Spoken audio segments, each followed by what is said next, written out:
responsible use of computer and network. These are the three things men concern when using technology.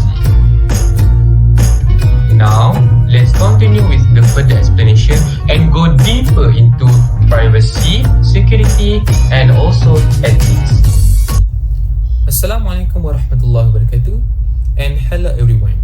So my name is Muhammad Izwan, and today we will learn about chapter 9 in Technology Information System. In this chapter, we need to master three main subtopics, which is privacy, security, and ethics. Without further ado, let's go watch the slides and I will tell you about the privacy. Let's get started. Privacy. Information privacy is the privilege to have some control over how the personal information is collected and used. I repeat, information privacy is the privilege to have some control over how the personal information is collected and used. There are three main issues about misusage information. The first one, accuracy. Second, property. And the third one is access. Accuracy is responsibility of those who collect the data. Property is who owns the data, and for the access part, responsibility of those who control and use the data. Next is large database. Large companies collect the information of the consumers daily. Personal data can be sold by the information resellers or brokers. We can see that nowadays we frequently see advertisement about Shopee, about Lazada in Facebook because they get our information and they sell to the seller. Freedom of Information Act. Government can look into your records. There are three issues that raised by the personal data as marketable commodity. First one, collecting public but personal information, spreading information without personal consent, and lastly, spreading inaccurate information. I hope you can understand all these things. Thank you. So, Assalamualaikum. Hi, my name is Muhammad Syauqi Danish bin Abbas and I'm from Group 6, Technology Information and System, and I want to present to you to continue from Izwan presentation, which is topic privacy in chapter 9. So, privacy in internet is essential to be safe from security. So why internet need privacy? So basically, information is stored when surfing the internet. What kind of information is stored in the internet? So there are three types of information. So one type is the first type is history files. So history files is stored website you visited before. So when you visited a browser or a web page, it will be stored in history sites in any browser such as Google Chrome, Mozilla Firefox, Microsoft Edge, or any browser, etc. So the second information that we store in the internet is cache. Cache is a self-storage location that collects temporary data to help websites, browsers, and apps to load faster. So a cache makes it easier to quickly retrieve data, or we can say that it can run faster.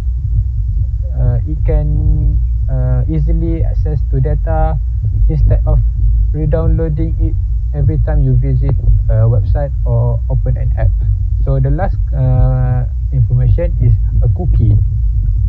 So a cookie, which is called an internet or web cookie, is a term given to describe a type of message, and it is given to a web browser by a web server.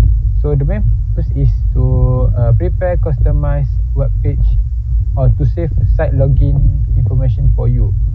So for example, in e-commerce, which is basically third-party cookies by a business company. So when you visit Lazada website for the first time, the cookies will save all the information although you close it. So when you open it the next time, it will show again all the things that the last time you surfed. So I think it will be more convenient and time saving, but it also have risks. So how to overcome this privacy thing? How to be more secure is to use private browsing, such as incognito mode in Google or private browsing in Safari. So the next slide is privacy threat. So privacy threat is basically when you're not aware of privacy in internet, you are not aware that somebody can attack your computer. It will be dangerous for your privacy information. So it basically called privacy threat. So this type that there are some example of privacy threat, which is a web bugs, spyware, and computer monitoring software. So the first one is web bugs. So web bugs is invisible image or HTML code hidden within an email message or web page. So web bugs are placed on a web page or in an email message to monitor user behavior. Unlike a cookie, which can be accepted or declined by a browser user, a web bug arrives as just another GIF, a GIF, or other file object. So it can be detected if the user use the source version of the page. So web bugs are often used by spammers to validate email addresses. So this is like a attack to the email specifically. So when a recipient opens an email message that includes a web bug, information returned to the sender indicates that the message has been opened, which confirms that email address is valid. So the email address is attacked. So the second one is spyware. Spyware is unwanted software that infiltrate user devices. It can steal your internet usage data and sensitive information. Spyware gathers your personal information and relays it to external users. It has many purposes. It usually aims to track and sell your internet usage data, capture your credit card or bank account information that will be dangerous for your future. And it also can steal your personal identity. But how? Spyware monitors your internet activity, tracking your login and password information, and spying your sensitive information. So the last one is computer monitoring software. So it basically records a user's activity on the computer. So the computer monitoring programs are used to determine how much time a user spends on various tasks as well as possible illicit activities. The normal activities like the information like passwords or those type of things. It will be dangerous to the user. So the program can record all types of information like keystrokes, chat, and instant messaging conversation, links to website, and even take screen dumps and webcam pictures like this, like I use to record, that can be stored locally or transmitted elsewhere. So it will be threatening our privacy. So yeah, that's all from me. Thank you. Now that we already covered the first part of this topic, which is privacy in technology and information system, it's time to move on to the next part of this chapter, which is security in technology and information system. My name is Raja Muhafiz and I will be accompanying you in this part of the chapter. Now, what is security? security in general term is free from danger or threat. If we look at our daily life, for example, if we want to go somewhere outside, we will lock our door to secure our house from any danger or threat. The same concept apply in technology and information system, where this time we are protecting our data and information from any threat, especially when we don't want any unauthorized access to our information, or if we don't want any data theft. Now, there are many things that we need to be concerned about when we're talking about security in technology and information system. But two main concerns that we need to be protected are hackers and cybercrime. Hackers in general are a person who gain unauthorized access to any database to gain a monetary value. But not all hackers are illegal, and I will be talk about that later on. And cybercrime is a crime that involves computer and network. It's basically a crime that is caused or affected by a computer and network, and this will be talked by the other presenter. Now we're gonna move on to the next topic, which is hackers. Now, who is hackers? Hackers is a person who exploit weakness in a computer system or network and breach the defense of the security system.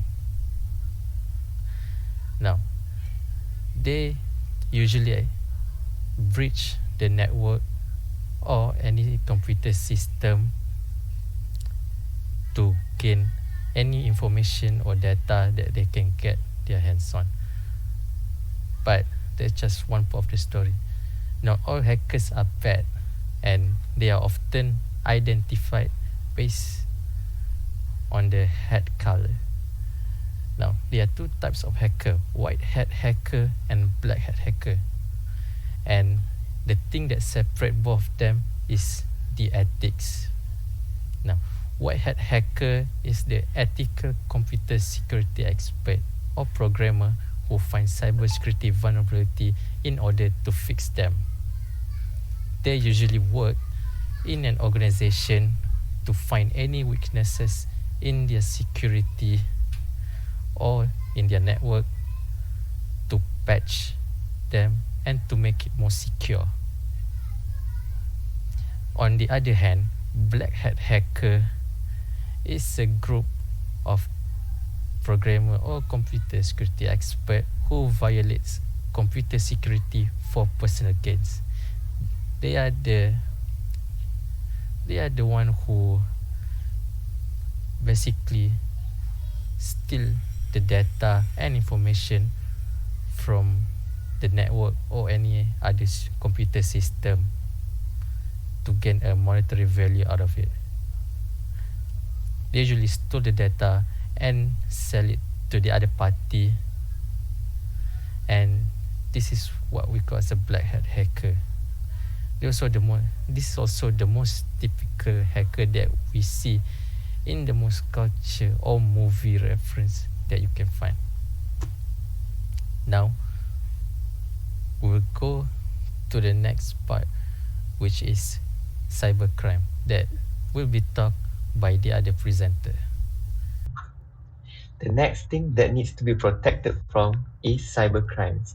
Cybercrime is an act of committing a crime related to computer and network. Examples of cybercrime are malicious program, DOS, rogue Wi-Fi hotspots, data manipulation, identity theft, internet scams, and cyberbullying. Malicious program is a program that can damage or disrupt computer systems. For example, viruses, worms, and Trojan horse. DOS, which stands for denial of service, is a cyber attack that slows down or stops a computer system or a network by flooding it with data or sending signals that can cause the system or network to crash. The next thing is rogue Wi-Fi hotspots.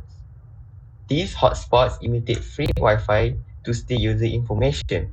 This is why sometimes we should avoid using free Wi-Fi or Wi-Fi that is labeled as a public Wi-Fi, because they can be a setup just to steal your personal information. The next is data manipulation, where it can find a path to a victim's device, such as a laptop, a PC, or a phone, and manipulate the data inside. This is why sometimes computers that are affected with the virus can manipulate the user's file on its own. So sometimes the user might be confused why their files are edited in such a way that they do not have any idea who is editing their file. Next is identity theft, where it is illegal use of someone's identity as their own. This can cause the innocent person to be framed for doing cybercrime rather than the suspect himself. Internet scams are an attempt to trick a person over the internet to gain a monetary value. Um, an example of internet scams nowadays is the Macau scam, where victims will be called to make a transaction involving a large sum of money just to free themselves for like suspected drug trafficking or some summons, some misconduct or anything else related to it. Lastly is cyberbullying, where it is an act of harassing a person over the internet in the intention of harming them. So today my topic is about measures to protect your computer security. So whether we use our computer primarily for work tasks or personal use or both, it is highly likely we want to keep it and its contents safe and secure. So when it comes to computer security, a broad range of threats should be considered, including malicious attacks by hackers, and also people physically stealing your computer and the information it houses. So thankfully, these are the steps you can take to mitigate the risks of having compromise. So the measures you go to keep your information safe will depend on several factors. So the first one is restricting access. So most web-connected software that you install in your system requires login credentials. So the most important thing here is not to use the same password across all the applications. So this makes it far too easy for someone to hack into all your accounts and possibly steal your identity. So if you are having a trouble remembering a whole bunch of passwords, then you should try a password manager. So password managers like the one password is a very good password manager to store passwords, and this will keep all your passwords safe, and only you have to remember a master password. So one password can open the vault for all your passwords. So the next is encrypting our data.